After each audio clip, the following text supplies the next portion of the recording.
Brought you by Meghdoot herbal. मुझे diabetes है। मेघदूत मधुशून्य ये हाई ब्लड शुगर और ब्लड प्रेशर को कंट्रोल तो करता ही है, साथ में ये मुझे काफी एनर्जेटिक रखता है। मेघदूत मधुशून्य खाओ, फिट एंड फाइन हेल्थ बना। जैन साथियों, कल माननीय सर्वोच्च न्यायालय ने एक ऐतिहासिक फैसला दिया।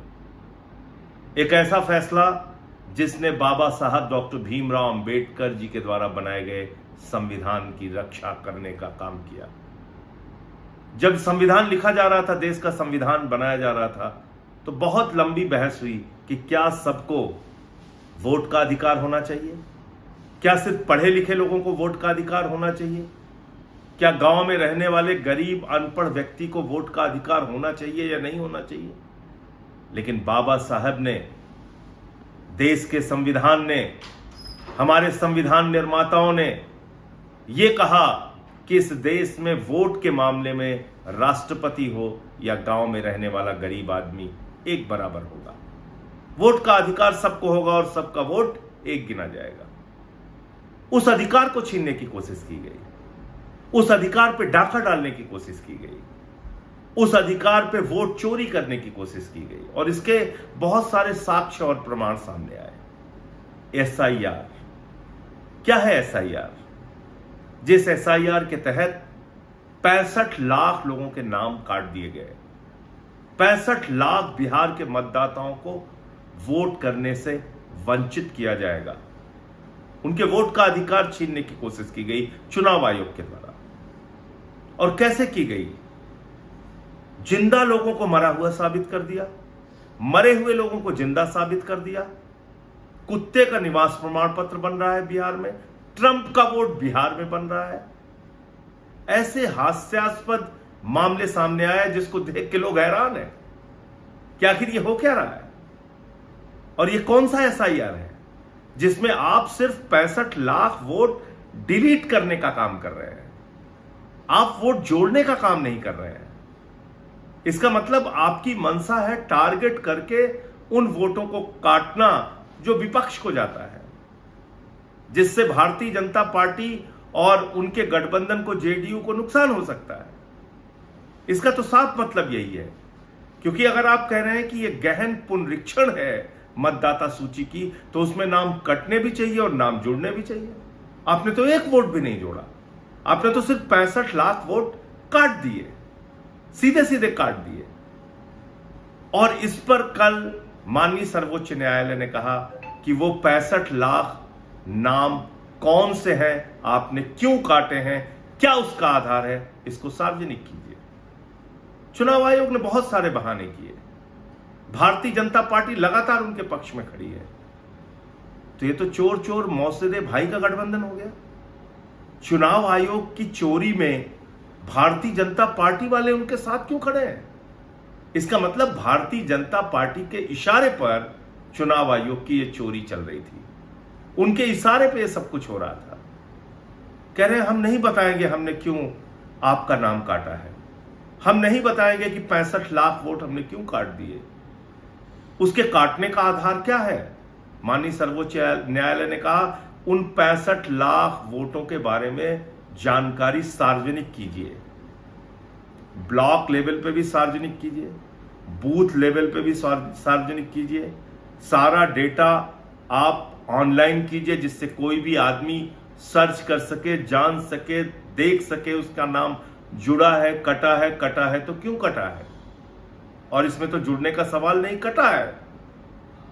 अब इसमें एक और नया खेल है जिसकी चर्चा मैं आज आपसे करना चाहता हूं। वो खेल है नॉट रिकमेंडेड। बिहार में एसआईआर के जरिए एक कैटेगरी बनाई गई है नॉट रिकमेंडेड। अब ये नॉट रिकमेंडेड कैटेगरी क्या है, ये कहां से आई और इसका आधार क्या है, किसी को कुछ नहीं मालूम। 2 जिलों का उदाहरण सामने आया है, कई पत्रकारों के माध्यम से और कई बुद्धिजीवियों के माध्यम से। और उसमें क्या कहा गया है कि इस गहन पुनरीक्षण प्रक्रिया के जरिए, यानी कि एसआईआर के जरिए, दरभंगा डिस्ट्रिक्ट में जहां पर 30 लाख वोट थे उसको काट कर 28 लाख वोट कर दिया गया, यानी 2 लाख मतदाता एसआईआर के जरिए डिलीट कर दिए गए। अब बचे 28 लाख मतदाता। अब उन 28 लाख मतदाताओं में 2,94,000 मतदाताओं का नाम बीएलओ के द्वारा नॉट रिकमेंडेड कर दिया गया। बात को समझिए, बूथ लेवल ऑफिसर जो लेखपाल होता है, जो स्कूल का टीचर होता है, या कोई और अधिक छोटे जो क्लास 3 के कर्मचारी होते हैं, उन्होंने नॉट रिकमेंडेड कैटेगरी में 2,94,000 वोट सिर्फ और सिर्फ दरभंगा जिले के रख दिए। अभी नॉट रिकमेंडेड किस आधार पे किया उन्होंने? यानी कि एक बीएलओ कह रहा है कि संजय सिंह का नाम जुड़ना चाहिए, नहीं जुड़ना चाहिए, और हम रिकमेंड कर रहे हैं कि इनका नाम नहीं जुड़ना चाहिए। किसी विकास, किसी सुनील, किसी का नाम जुड़ना चाहिए या नहीं जुड़ना चाहिए, हम रिकमेंड कर रहे हैं कि ये नहीं जुड़ना चाहिए। ये कौन कह रहा है? बीएलओ कह रहा है। और ऐसे कितने मतदाता है एक जिले में? 2,94,000। दूसरा मामला आया है कैमूर जिले का। कैमूर जिले में भी 1,40,000 के करीब मतदाता ऐसे हैं जिनको बीएलओ के द्वारा नॉन रिकमेंडेड कैटेगरी में डाला गया है। अब बात को समझिए, अगर ये काम पूरे बिहार में हो गया तो ये 65 लाख वोटों का मामला ठीक होने के बावजूद लाखों वोट बीएलओ के नॉट रिकमेंडेड कैटेगरी के अंदर कट जाएंगे। इसीलिए कई बार सुप्रीम कोर्ट में दलील दी गई कि यह मामला सिर्फ 65 लाख का नहीं है। जब अंतिम सूची आएगी उस समय 1 करोड़ से ज्यादा वोट काट दिए जाएंगे।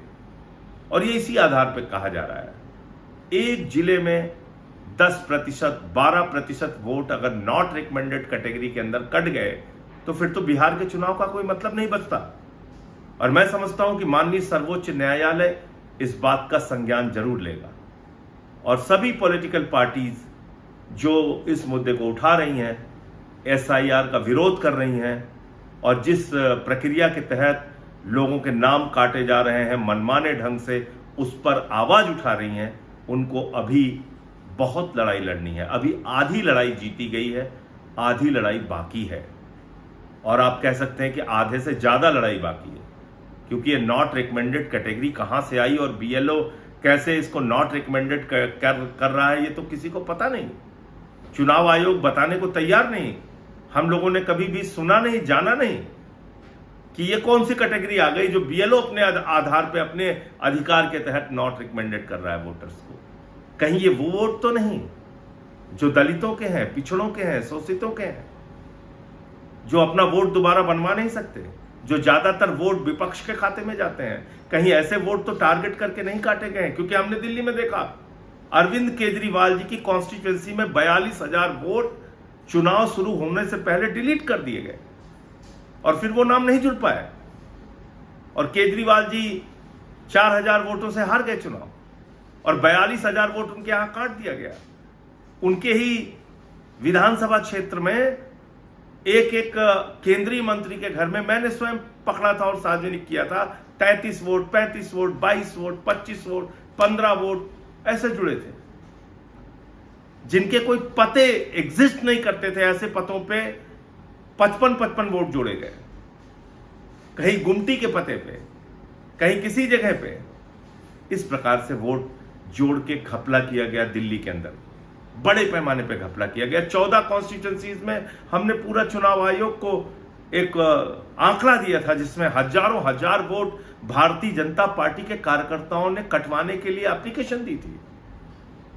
तो आप समझ सकते हैं कि ये चुनावी घोटाला करके भारतीय जनता पार्टी राज्य दर राज्य चुनाव जीत रही है, देश का चुनाव जीत रही है। फिर हमारे चुनावी लोकतंत्र का क्या होगा?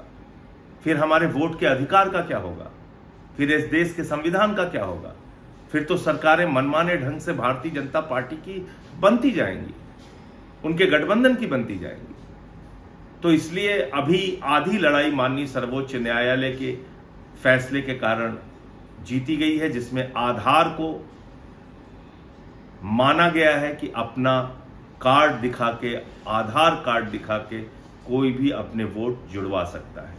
ये एक बड़ी जीत है और ये शायद ये फैसला देश के पैमाने पर भी काम देगा अगर ये एसआईआर की प्रक्रिया आगे बढ़ती है तो, क्योंकि आधार मानने से चुनाव आयोग इनकार कर रहा था। ये बड़ी अजीब बात है कि वही आधार कार्ड को आधार मानकर झारखंड में लोगों के नाम जोड़े गए मतदाता सूची में, लेकिन बिहार में कह रहे हैं हम आधार कार्ड नहीं मानेंगे क्योंकि उनको घपला करना है, वोट की चोरी करनी है, चुनाव बीजेपी को जितवाना है।